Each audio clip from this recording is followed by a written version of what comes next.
Bueno, entonces empecemos con la materia. Ustedes son estudiantes de ingeniería industrial y entonces tienen una materia que se llama ciencia de los materiales. ¿Y por qué necesitan saber ciencia de los materiales?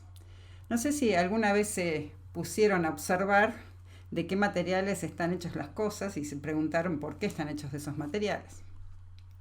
Por ejemplo, tenemos una carpeta. La carpeta esta es de cartón. ¿Por qué estará hecha de cartón la carpeta? Lamentablemente no los puedo escuchar, así que bueno, voy a hablar yo. Eh, ¿Qué características tiene esta carpeta de cartón? Bueno, el cartón, por ejemplo, es un material que me permite que se doble fácil y puedo armar fácilmente la carpeta. Es un material barato. Es un material que, bueno, depende de cómo esté procesado, puede ser amigable con el medio ambiente. Eh, Algo que uno le puede ver en contra, digamos, es que no dure mucho. Bueno, pero si es barato, por ahí la relación entre durabilidad y costo es una buena relación. Eh, las carpetas, digamos, no solo son de cartón, hay otros materiales que pueden cumplir con esta misma función, pero bueno, pueden ser menos amigables con el medio ambiente o ser más caros o eh, no ser abundantes en ese lugar geográfico, por ejemplo. Otro ejemplo son los neumáticos de los autos. Los neumáticos están hechos de goma vulcanizada reforzadas con alambre de acero. Esto permite que los neumáticos sean resistentes al desgaste, tengan buen agarre al, al suelo, eh, puedan soportar las presiones con las que se inflan los neumáticos y hacen que el andar de los autos sea relativamente agradable. Acá tenemos un envase vidrio, parece un envase de cerveza. Y lo que tenemos es, bueno, el vidrio ustedes saben que es un material barato, ¿sí? Eso es porque la materia prima del vidrio es muy abundante, ¿sí? Es sílice, que es arena básicamente. En este caso el vidrio es de color marrón, eso hace que proteja de ciertas longitudes de onda de la luz al contenido interior. El vidrio es capaz de soportar presiones internas, ¿sí? en el diseño de la botella, así que es muy común envases de vidrio para bebidas gasificadas. Y bueno, un inconveniente, digamos, que uno le puede atribuir al vidrio es que se rompe con golpes secos. Uno dice que eso, digamos, en la jerga de la ciencia de los materiales, el vidrio es frágil. Un engranaje necesita tener una dureza superficial muy elevada para que no se desgaste, ¿sí? Y una buena resistencia para que pueda durar un tiempo considerable. Y, por ejemplo, bueno, y el puente, este es el Golden Gate, ¿sí? Pero bueno, muchas estructuras son similares a estas, ¿sí? Están construidas con acero, debido a que el acero es un material que tiene muy buenas propiedades mecánicas, ¿sí? No se rompe frágilmente como el vidrio, y soporta, digamos, mucha carga. Es bastante elástico, digamos, en esta estructura, digamos, puede vibrar sin romperse.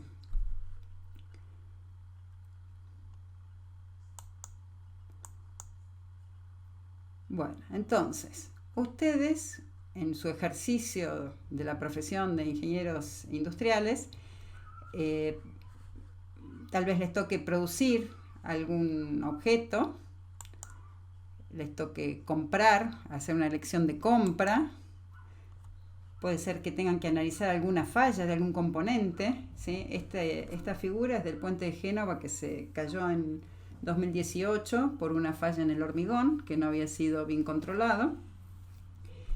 O tal vez tengan que desechar elementos, ¿sí? Y bueno, y para todo eso van a tener que conocer las propiedades de los materiales. Siguiendo con la necesidad de que tengan conocimiento sobre los materiales, ¿sí? Por ejemplo, ¿qué propiedades le pedirían a esta cuerda de bungee jumping? Lo que uno quisiera es que esto se estire, ¿sí? Sin romperse y de manera de que frene la caída de la persona, ¿sí? O sea, que se estire elásticamente y frene la caída de la persona. ¿Qué propiedades le pedirían a estas dos piezas que conforman el martillo? Bueno, la cabeza del martillo tiene que ser suficientemente dura como para que no se astille, digamos, o no se desprendan partículas del material cuando golpea. El mango tiene que ser suficientemente elástico, en el sentido de que no tiene que ser frágil, no tiene que ser de vidrio, por ejemplo, porque si ustedes golpean probablemente contra algo duro, digamos, probablemente si fuera de vidrio se rompería el mango, ¿sí? Entonces, bueno, es muy común que los martillos sean de esta combinación de materiales que, bueno, es una combinación sensata de los materiales. Y, por ejemplo, el hormigón, bueno, el hormigón que vemos acá, digamos, el hormigón en general en la construcción permite, o sea, tiene una gran resistencia, ¿sí? Y en este caso con un relleno, digamos, o un armado de hierro, ¿sí? Permite dar formas interesantes a la construcción y soportando todo el peso de la construcción. Entonces, siguiendo con esto, si tenemos, necesitamos hacer una prótesis, por ejemplo la prótesis de cadera, ¿sí? Acá se usan lo que se llaman biomateriales, que tienen que ser biocompatibles, es decir, que tienen que no producir efectos nocivos en el organismo, ¿sí? Pensando en los esfuerzos, ¿sí? Las fuerzas a las que son sometidas este dispositivo, que es un implante de cadera. Tengan en cuenta que esto se usa al caminar, ¿sí? Así que se carga peso, se descarga, se carga, se descarga, y entonces una de las propiedades que hay que pedirle a este material es que soporte muchas veces esos ciclos de carga, ¿sí? Que no se fatigue. Y otra cosa que hay que pedirle es que no se degrade en el organismo. En el caso de un reactor químico, lo que vamos a tener es la necesidad de que soporte ambientes químicos agresivos y que tal vez soporte altas temperaturas.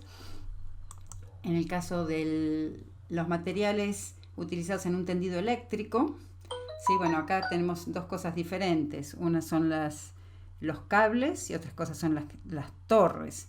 Si ustedes se fijan en los cables de estos de alta tensión o de media tensión que puedan ver por la calle y se fijan en el color de estos cables que están desnudos, van a ver que no son cables de cobre como los de la red domiciliaria, sino que son cables de aluminio. Y son de aluminio porque, bueno, son metales, son buenos conductores, tan buenos casi como el cobre, pero, bueno, son más baratos y además son mucho más livianos. Por lo tanto, digamos, si los cables son mucho más livianos, la estructura que tienen que soportar los cables se aliviana también, abaratando mucho el costo de todo el tendido. Bueno, y tenemos dispositivos también más complejos donde se combinan muchos materiales elegidos para que presten, digamos, su función de la mejor manera posible y con el menor costo. Hay desde polímeros hasta materiales metálicos, hasta vidrios.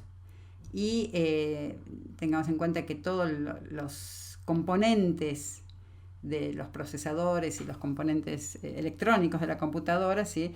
Están hechos básicamente de silicio que es el semiconductor, digamos, con el que se pueden hacer estos chips que, que permiten, bueno, todo el funcionamiento electrónico de la computadora. Entonces, ¿qué queremos que se lleven ustedes de la materia? O sea, ¿cuáles son los objetivos? Bueno, van a conocer las diferentes clases de los materiales, ¿sí? Tienen que desarrollar criterio para seleccionar materiales y adquirir conocimiento básico para el diseño de materiales con propiedades específicas. Con respecto a este conocimiento básico, ¿sí? Vamos a ver que en la materia, digamos, no solo queremos describir las propiedades de los materiales, sino que queremos saber cómo, o sea, el por qué los materiales tienen esas propiedades, ¿no? Y en eso se va a basar básicamente todo lo que vayamos a ver en la materia. Entonces, si ustedes tienen ese conocimiento de por qué son las propiedades de los materiales, digamos, pueden desarrollar en principio materiales con las propiedades que ustedes quieran. Bueno, entonces empezamos con un poquito de historia. Si recuerdan, ¿sí? Recuerdan del colegio, si vamos a la prehistoria se divide en diferentes edades, ¿sí? La prehistoria se divide en edad de piedra y edad de los metales.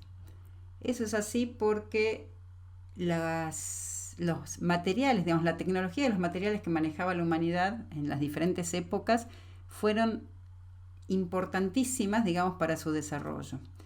Entonces, justamente por eso las etapas de la evolución cultural del hombre toman el nombre de los materiales que utilizaron en esas épocas. La edad de los metales, ¿sí? Empieza con la edad del cobre, después la edad del bronce y la edad del hierro. La edad del bronce ya se mete, digamos, en lo que es la historia, que es cuando se descubre, digamos, la escritura. Entonces les voy a hacer una línea del tiempo respecto de los avances tecnológicos y los avances en los materiales. Acá figuran básicamente, bueno, en este caso avances en los materiales, lo que, digamos, la historia de los materiales empieza, digamos, con que el hombre usaba los materiales que encontraba en la naturaleza, y una vez que el hombre logró manejar el fuego, ¿sí? Descubrió que los materiales podían, mediante algún proceso, los materiales naturales, digamos, mediante algún proceso podían ser mejoradas sus propiedades. Es lo primero que se descubrió, digamos, es que cocinando el barro, ¿sí? Uno le daba una propiedad diferente, y así se empezó con la tecnología de la cerámica. Eso sucedió hace unos 20.000 años antes de Cristo. En esos hornos de cerámica, ¿sí? Se empezó a ver que de los minerales que estaban sometidos al calor se quedaban elementos metálicos en forma metálica, ¿sí? Porque los metales en general en la naturaleza no se los ve en forma metálica, sino que están en minerales, ¿sí? En estados ionizados, en minerales, excepto el oro, que sí lo podemos encontrar en estado metálico en la naturaleza. Entonces, por la acción del calor, bueno, quedaba metal en forma metálica, y bueno, el metal que primero, digamos, se encontró fue el cobre, que el cobre no tiene temperatura de fusión tan alta, y entonces era el que se desprendía de esos minerales. La ventaja de este nuevo material que se descubrió es que era muy fácil de darle forma, y con eso se podían construir herramientas y armas, ¿sí? Y eso obviamente mejorar la calidad de las armas que tenía un grupo humano iba a hacer que pudiera someter a sus enemigos. Bueno, después del cobre, ¿sí? Se descubrió el bronce. El bronce es una aleación de cobre con estaño, ¿sí? Entonces, de alguna manera, en lugares donde había minerales con abundante bronce, con abundante estaño, ¿sí? Se mezcló el cobre con el estaño y originó esta nueva aleación que es el bronce, que es más dura y resistente que el cobre, ¿sí? Eso también da una gran ventaja de el pueblo tenedor de esta tecnología respecto de los otros. Les voy a mostrar acá un cuadrito, ¿sí?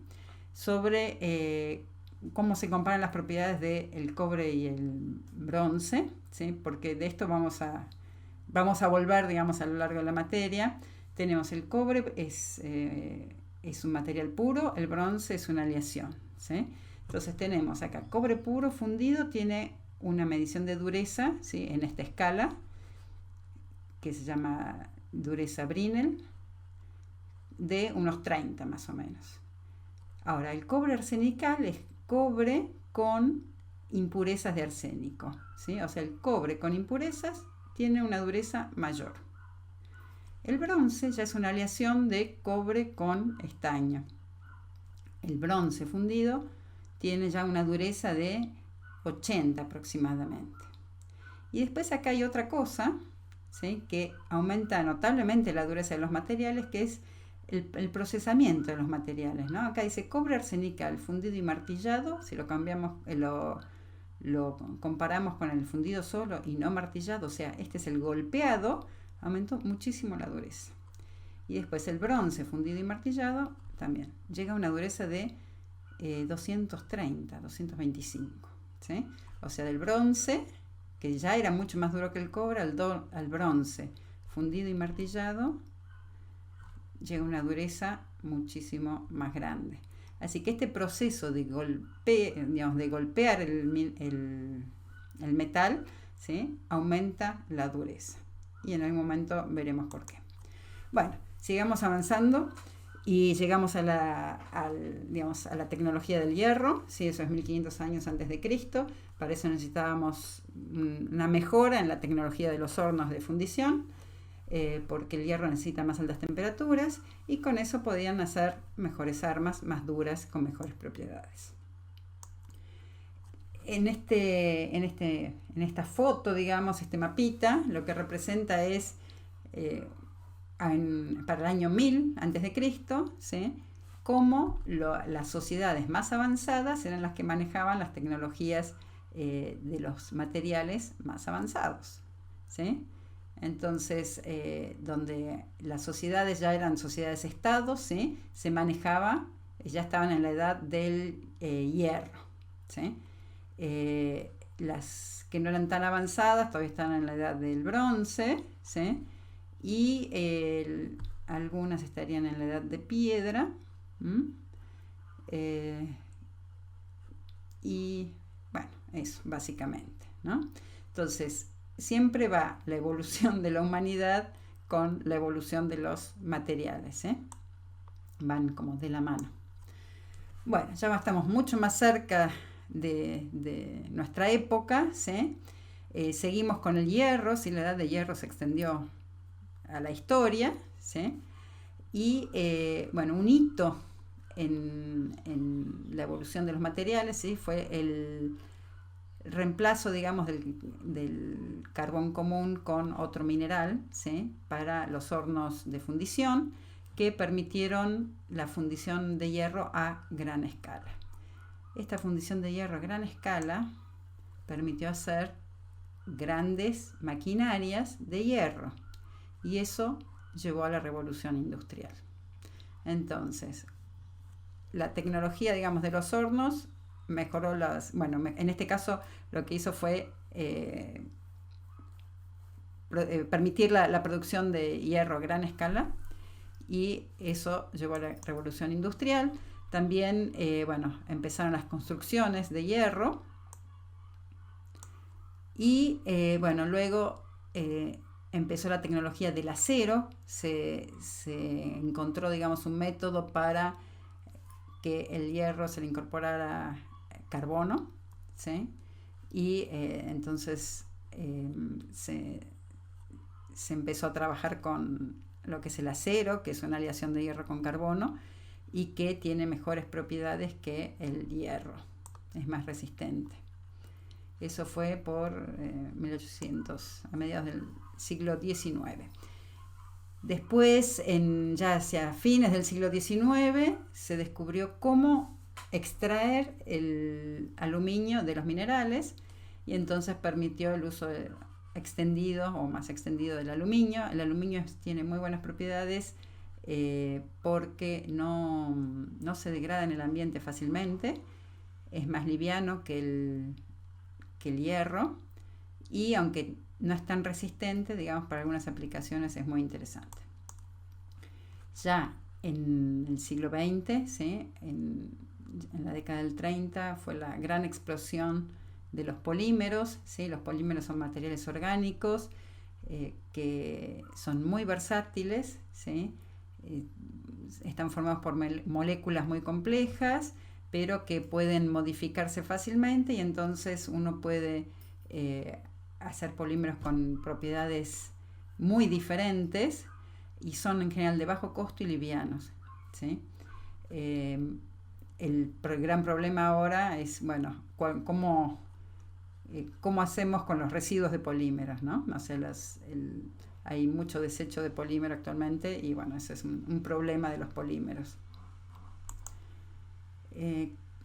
Ya a mitad del siglo XX, bueno, fue que se empezó a poder utilizar el titanio porque también se descubrió cómo hacer un proceso para obtener titanio desde los minerales que no fuera tan costoso. El titanio es un material muy muy interesante porque es más liviano que el acero, tiene muy buenas propiedades mecánicas y tampoco se degrada con el ambiente. Entonces se puede usar, bueno, en este caso es por estética, pero se pueden usar revestimientos exteriores, ¿sí? de titanio. Es biocompatible, se usa mucho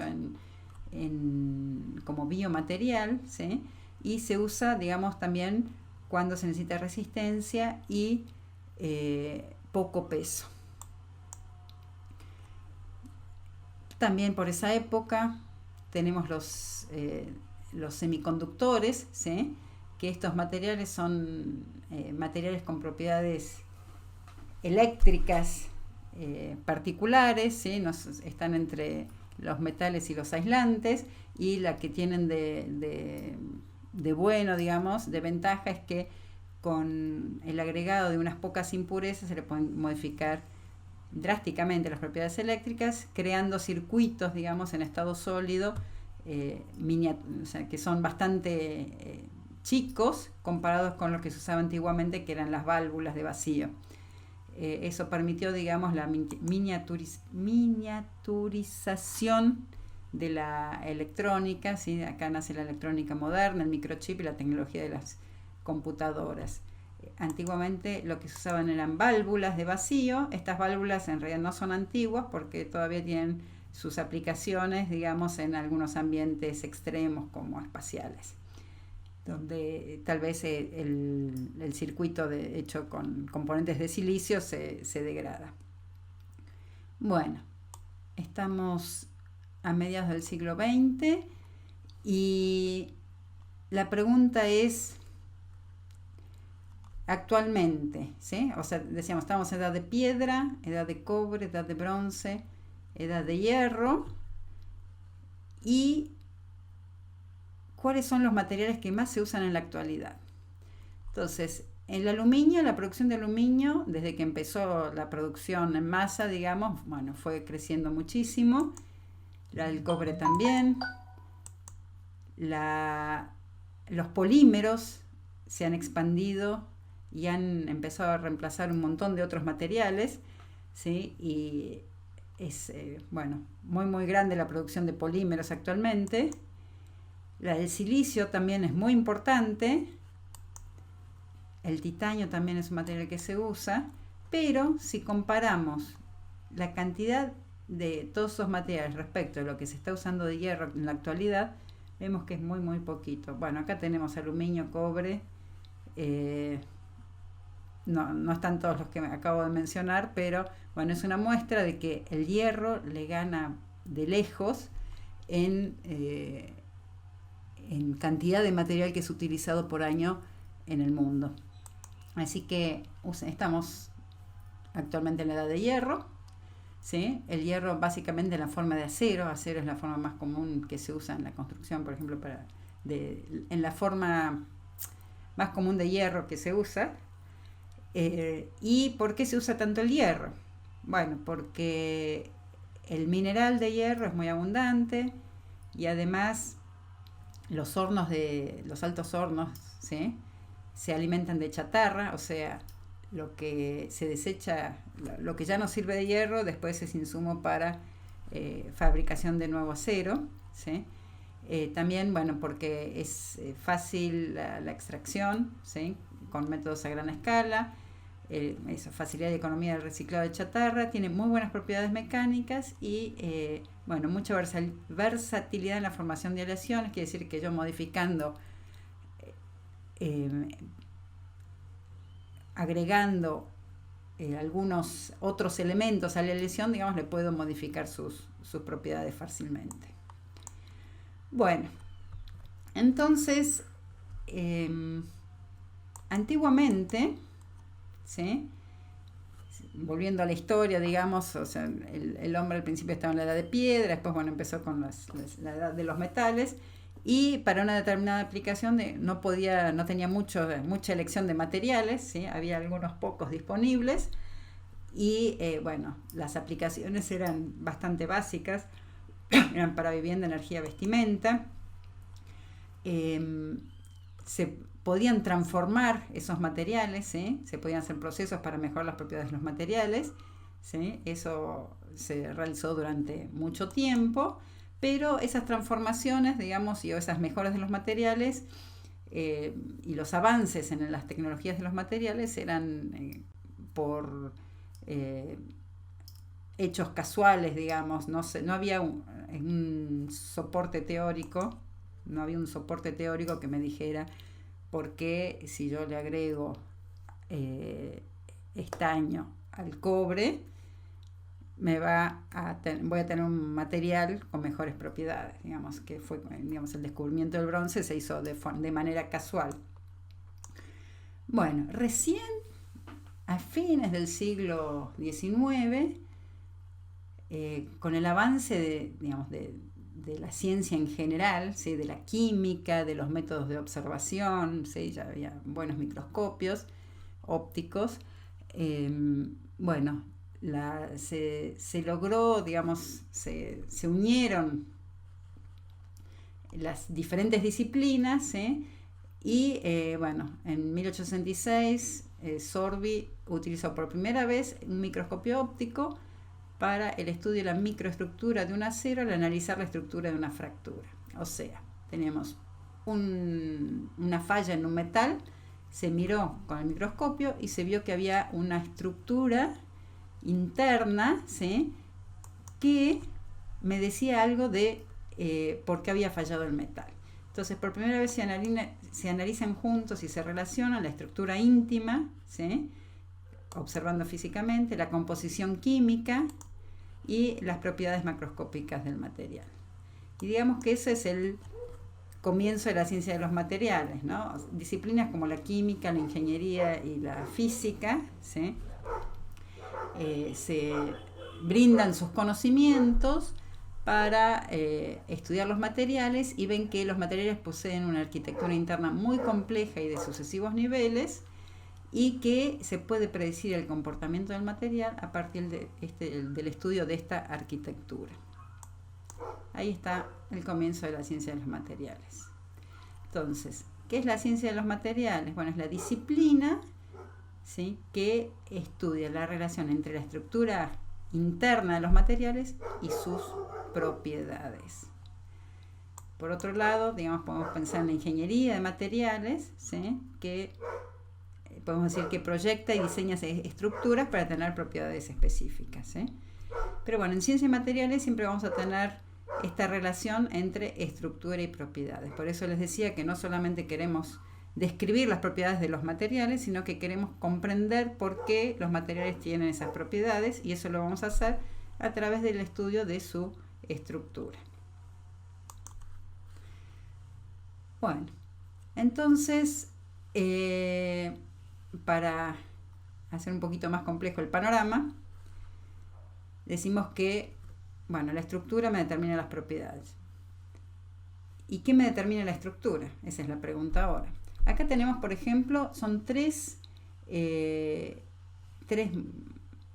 elementos, tres muestras, digamos, de alúmina, que es un óxido de aluminio, o sea, es la misma composición química, los tres vidriecitos, por llamarlos de alguna manera, son de alúmina, que es un óxido de aluminio, y tienen diferentes estructuras. Uno está en forma monocristalina, otro está en forma policristalina y el otro es poroso. Ven que tienen propiedades totalmente diferentes. Uno es transparente, el otro es translúcido y este es opaco. Bueno, ¿y cómo llego a tener esas propiedades diferentes? Bueno, porque tengo una estructura diferente. ¿Y cómo llego a tener esa estructura diferente? Y bueno, porque los fabriqué de manera diferente, ¿sí? El procesamiento me va a determinar esa estructura, la estructura de las propiedades, y las propiedades me va a decir cómo se desempeña. Bueno, entonces tenemos que elegir un material para una determinada aplicación. En la actualidad tenemos muchísimos materiales para elegir. Están los que llamamos tradicionales, es que no requieren de gran tecnología, de grandes avances tecnológicos para su desarrollo, ¿sí? Materiales tradicionales mejorados, bueno, que ya con cierto criterio se los ha mejorado, y nuevos materiales. Entonces tenemos muchos materiales para elegir y necesitamos un criterio para elegir los materiales para la determinada aplicación. Para eso necesitamos saber qué es lo que le vamos a pedir al material, ¿sí? Cuáles son las condiciones de servicio, qué propiedades debe tener para cumplir adecuadamente con esa prestación que le vamos a pedir, cuál es el costo del material, y lo que es muy importante actualmente es, bueno, cuál es el impacto ambiental de la utilización de ese material. Como conclusión o resumen de esta parte de esta introducción a la asignatura Ciencia de los Materiales, los conceptos que vamos a manejar en Ciencia de Materiales, ¿sí? Están relacionados con este tetraedro, ¿sí? Es la estructura de los materiales, ¿sí? A nivel de la forma de la pieza hasta más chiquitos, ¿sí? Todo esto va a estar relacionado con las propiedades, los materiales, las propiedades que enseguida en el segundo video les voy a hablar de estructura y de propiedades, así que no voy a explayarme mucho acá. Pero bueno, la estructura que me determina las propiedades, el procesamiento que me va a decir cómo va a quedar esa estructura y cuál va a ser el desempeño, digamos, de ese material con ese procesamiento que me determinó la estructura y sus propiedades. Otra cosa que quiero resaltar, digamos, es que siempre la innovación en los materiales estuvo acompañada o influyó en el desarrollo tecnológico, o el desarrollo tecnológico acompañó o influyó o produjo la innovación en los materiales. No queda claro cuál es primero, por eso yo acá pongo el huevo y la gallina, lo dejo al criterio de ustedes, que lo piensen cuál les parece que fue primero, pero bueno, para mí van de la mano la innovación en los materiales y el desarrollo tecnológico. El huevo y la gallina puede quedar como juego intelectual. Bueno, esto es todo en este video. Enseguida, digamos, la primera clase, ¿sí? Se continúa con el video siguiente. No lo quería hacer tan largo, ya quedó bastante largo, no quería ser tan largo. Así que bueno, corto acá y seguimos en el próximo video. Hasta luego.